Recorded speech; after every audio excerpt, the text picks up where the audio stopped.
чудесно, правда? Когда я видела его в магазине, я поняла, что должна его купить. Круто.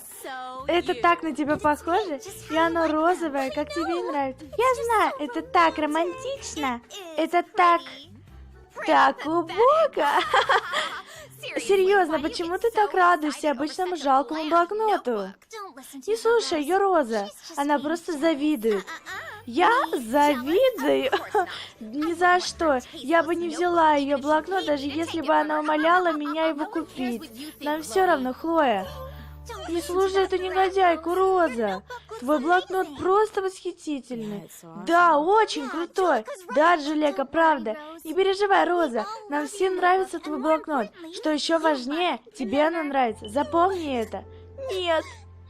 Нет, Хлоя права. Мой блокнот самый обыкновенный. А и что, если мы сделаем его особенным? Что? Как? Мы все можем написать в нем что-то. Хорошая идея, подруга. Круто.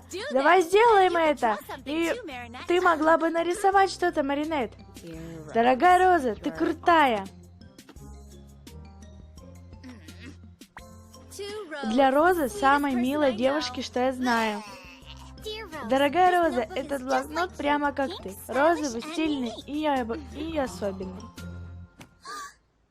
Это так красиво! Спасибо, Маринет. Спасибо, девчонки, вы самые лучшие друзья. Вау! Очень неплохо, Маринет. Да, эта роза просто шикарная. Ты очень талантлива, Маринет. Спасибо, Эдриан. Смешно даже. Просто смешно.